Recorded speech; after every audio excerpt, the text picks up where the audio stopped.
Voilà. Après, il n'y aura pas de Voilà.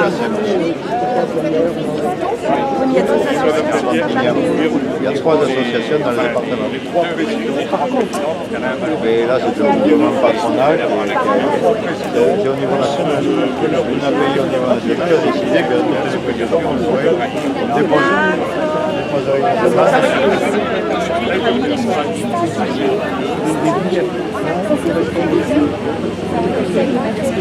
dans quel jour ça a été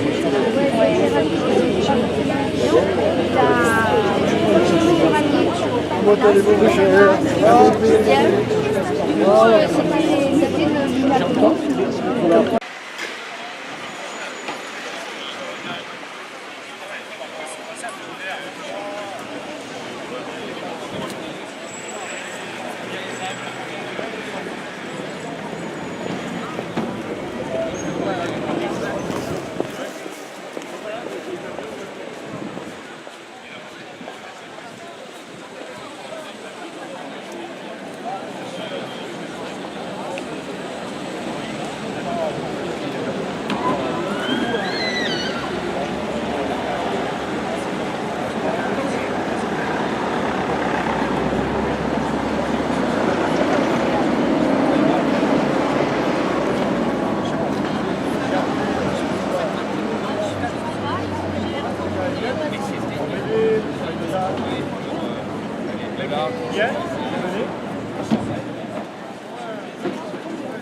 Quelle heure là?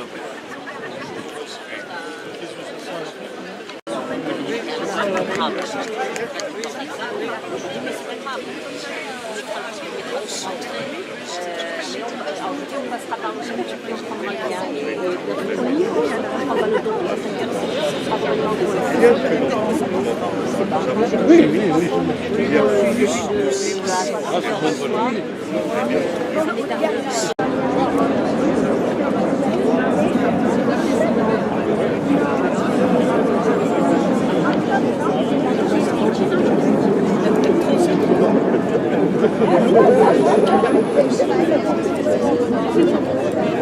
Lundi matin, il a un emploi du temps qui lui est tracé. Ce n'est pas le cas aujourd'hui. Il y a encore 600 personnes qui sont dans leur famille. C'est intolérable.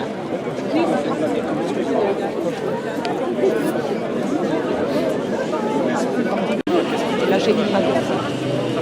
J'avais tellement peur de d'ailleurs, c'était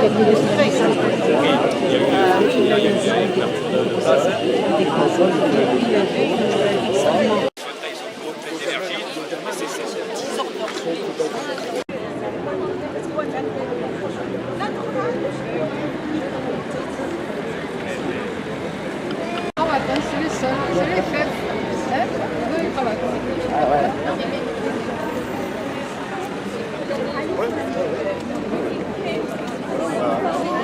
Monsieur le Président.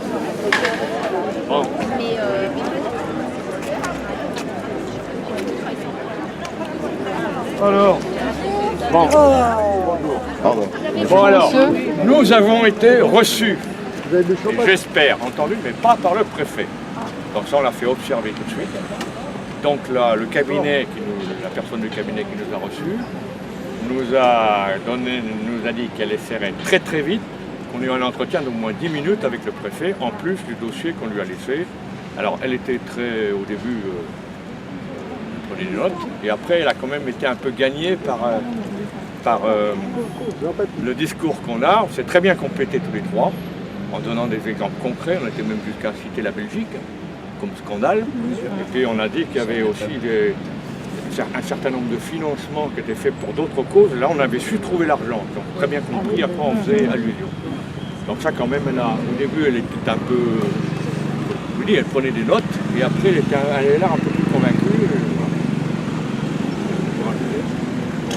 Donc on a bon espoir d'avoir très vite, quand même, de voir le préfet lui-même, ne serait-ce que pour la forme. Donc c'est la directrice de cabinet qui nous a reçus, arguant du fait que le préfet était pris sur d'autres priorités, avec le drame qui s'est produit hier à Montferrier. Ce à quoi on s'est bien relayé tous les trois pour, à chaque fois, avec ses propres mots, dire ce qu'on venait dire. Elle a pris des tas de notes. Et comme dit Pierre-Dominique, on a le sentiment qu'au début, elle était plutôt sur la défensive. Et au fur et à mesure de nos interventions, l'un après l'autre, on a eu l'impression, et ça n'est pas qu'une impression, vous allez voir pourquoi, on a eu l'impression qu'elle finissait par être gagnée à notre cause. Je dis bien, c'est la directrice de cabinet. Puisque, et quand je dis que c'est pas à mon avis qu'une impression, c'est qu'à la fin, elle a dit, bon, et si j'arrive à persuader le préfet de vous recevoir quand même, ne serait-ce que 10 minutes, pour entendre tout ce que vous venez de me dire, est-ce que vous seriez d'accord? Ce à quoi on lui a dit spontanément tous les trois. 1. Évidemment, on serait d'accord. 2. Attention. Il ne faut pas que ce soit dans 6 mois. Il faut que ce soit rapidement. C'est-à-dire que le fait qu'il nous consacre 10 minutes de son emploi du temps signifie qu'il aura compris qu'on est arrivé à un point d'exaspération où maintenant trop, c'est trop. Et qu'il accepte de comprendre qu'aujourd'hui, nous sommes encore dans une démarche où la dignité est encore le maître mot, mais que nous ne sommes pas des casseurs. Voilà. Donc je veux dire, ça a été entendu. Mais on peut dire qu'on a vu l'évolution entre le début de l'entretien et la fin de l'entretien.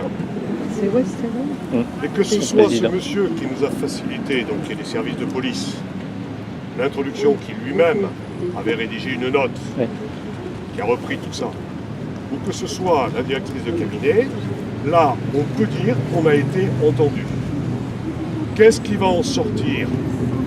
On ne sait pas, mais ils savent qu'on ne va pas lâcher. Qu'on est, maintenant, on est devenus des pitbulls. D'accord? Donc voilà, c'est tout ce qu'on peut vous dire. On n'imaginait pas avoir quelque chose de concret. Soyons clairs. On leur a montré qu'on était des gens sérieux. On leur a montré que dans nos listes d'attente, dont on ne supportera plus qu'il puisse y avoir le moindre doute sur la réalité de ces chiffres. Parce que si les pouvoirs publics n'ont pas été en capacité d'agréger toutes les listes qu'il y a partout en France, nous, on en est capable. On a nos listes. Et qui plus est dans le département de l'Hérault, nos listes, on les a recoupées pour pouvoir expurger toutes les critiques qu'on nous a faites dans le passé de doublons.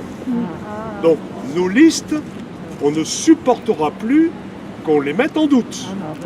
Mais pour autant, si on aboutit à plus de 600 personnes, rien que dans nos 3 associations parentales du département de l'Hérault, ça laisse imaginer, avec tous nos partenaires de l'ADAGE, de la PSH 34, tous ceux qui œuvrent également, l'ARCH, etc., qui œuvrent également dans le domaine du handicap, ça laisse imaginer la réalité des besoins. Donc, on ne souffrira plus la moindre contestation sur la crédibilité de nos listes. 2, c'est pas parce que nous sommes arrivés à plus de 600 personnes en liste d'attente que nous demandons 600 places à créer. Nous sommes tout à fait capables et porteurs du respect du projet de chacun. Dans le projet de chacun, ça veut dire qu'avec une place à plein temps, on peut peut-être satisfaire les besoins de 3 ou 4 personnes. Dès lors qu'il y aurait un montage qui serait possible entre un petit peu de place en établissement, un petit peu de place à l'éducation nationale pour les plus jeunes, avec un soutien, un petit peu de place avec un soutien à l'aide à domicile pour ceux qui le peuvent, le respect du projet. Ce que nous ne voulons plus, c'est qu'un lundi matin, une famille se dise « Mon fils n'a rien de prévu pour la semaine ». On veut que toutes les familles puissent avoir un emploi du temps prévu, adapté aux besoins de chacun pour les 8 jours qui viennent et que ça recommence. C'est ce qu'on appelle, voilà, c'est tout ce que je peux dire pour l'instant, alors on vous tiendra au courant. N'oubliez pas qu'on lâche pas le morceau, j'ai parlé de bulle tout à l'heure. C'est de notre responsabilité parce que vous nous l'avez confié. On entend ces souffrances et on a bien dit que si on n'est pas entendu, au niveau où nous en sommes maintenant, chacun devra prendre ses responsabilités si on devait arriver à un jour de drame. Parce que les drames, on en a vécu et on risque d'en vivre d'autres. Il y a des familles qui sont dans une telle situation de désespoir qu'elles peuvent arriver au niveau de l'irréparable. Et donc, à ce moment-là, on ne pourra pas dire qu'on ne savait pas. Bon, voilà le discours qu'on a dit à tous les trois. On s'est réparti la tâche. N'oubliez pas que, suivant l'évolution des choses, on sera peut-être amené à vous refaire un courrier et à passer à une autre étape. J'espère que non. En attendant, avant de vous disperser, je tiens à vous remercier de votre mobilisation, aussi bien les familles qui sont concernées directement, les familles qui sont moins concernées parce que leur enfant est déjà pris en compte, c'est sûr, mais ça c'est une question de solidarité qui correspond bien à notre mouvement. Et les professionnels qui sont venus nombreux, que je remercie avec une attention particulière. Voilà. Merci. Merci à vous. Comptez sur nous. On compte sur vous, comptez sur nous.